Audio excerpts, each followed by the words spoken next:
Hey guys, it's Vampire Mike from Sega CD Universe. Hope all of you had a nice Christmas.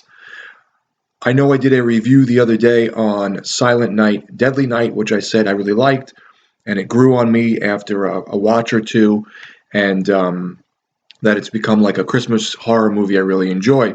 So I didn't realize how many Silent Night, Deadly Night films there were. There's 1 through 5. And then there is a reboot just called Silent Night, which I hear is very violent and good, but I have yet to see it.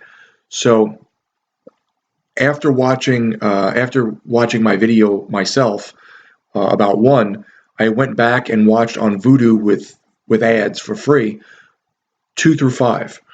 So I think 2 was on Vudu. I don't remember if 2 was, but 3, 4, and 5 are. So just going to touch upon each of them a little bit because I spoke about 1 and how much I liked it. 2 is a direct, they're all direct sequels, I guess, but 2 is a direct sequel to 1 where the little brother of Billy from the first movie is now the killer. There's a lot of scenes from 1 spliced in to give you backstory, but it was too much, if you ask me. I think that they really focused on 1 and used way too many scenes from 1, and that 2 doesn't really stand on its own enough. There is this funny scene where uh, Ricky kills someone and he goes, "Garbage day," and it just sort of like catches you off guard and it's sort of funny. That's like a famous scene that people talk about, or there's like little pictures of online and jokes. But overall, I just thought the movie was okay because they really heavily relied on the first film's sequences, and this one too much. 3 gets very strange. It has Bill Moseley in it, and this one have Clint Howard.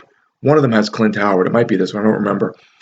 And Bill Moseley is like a science experiment, and they take Ricky's brain from the second film and put it in Bill Moseley's head, and now he's attacking this blind psychic woman who's in like a science study with him, but he's like something's wrong with him, and he's like some kind of I don't know, in a coma or something.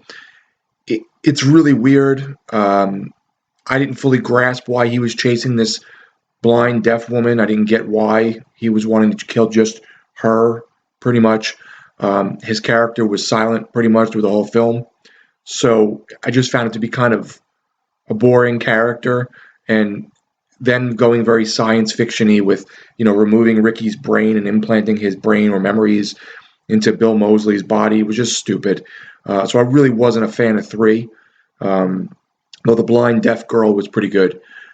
4 was a very weird film having to do with, I want to say it was like this cult that takes people over and uses these, like, I want to say they were like worms or slugs to go into people, and sort of like Night of the Creeps in a sense. But they sacrificed these people to this cult, and it was very strange. I'm like, this is kind of weird. Who did this one? And it's Brian Yuzna. Is it Yuzna? Yuzna? I don't know how to pronounce it. Who also did? I think he was the producer or the something on Reanimator, Society, and a couple others that you've known throughout the years that are horror movies, where they're strange sort of B horror movies, and you can tell it's him. But it so departs from the original formula and the characters, and has pretty much nothing to do with the films, that I don't even know why they called it Silent Night, Deadly Night 3. I have no idea. No, 4, excuse me, 4. 4 was called Silent Night, Deadly Night 4, The Initiation, because of the cult. And then 5 was called Silent Night, Deadly Night, The Toy Maker. And I would say out of all the sequels, it's probably the best for me. It has Mickey Rooney in it. I think that's his name. And he's a toy maker named Joe Petto, who has this toy store and has this son who's sort of acting up, who's, I think, like I wouldn't say a teenager, but probably like a young adult, maybe like 19, 20. So I guess teenager would fit if he's like 19. And this weird stuff starts happening around the town, and someone's making toys that are killing and hurting the children. And then it takes a strange twist by the end of the movie, and then it ends. But 5 was decent. It felt like a sort of horror movie you'd see on at like 1 in the morning that you'd be like, what the hell is this? It's weird, but it's kind of interesting. I didn't really love 2. I didn't really love 3, and I didn't really love 4. They were all okay. I don't necessarily think they were like horrible movies, but at points they were having trouble keeping my attention. So I still think 1, which is obviously the original, is the best. I have yet to see the reboot, but maybe I'll chime in when I do see that. Um, and 5 was pretty cool.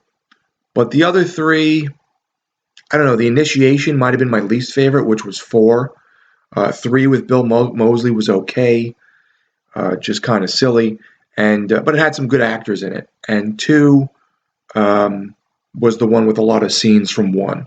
The one with Clint Howard was, I believe, 4, The Initiation, which was disappointing because I like Clint Howard, and I thought he was really great in Ice Cream Man. So I was like, oh, if Clint Howard is a main staple in 4, it's probably going to be really, funny or interesting. I like him a lot, Evil Speak, but he wasn't really a main character.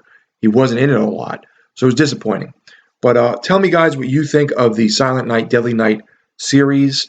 Is there other ones in the series that maybe stick out to you that you like better? Let me know. I'm curious. Thanks, guys, for watching.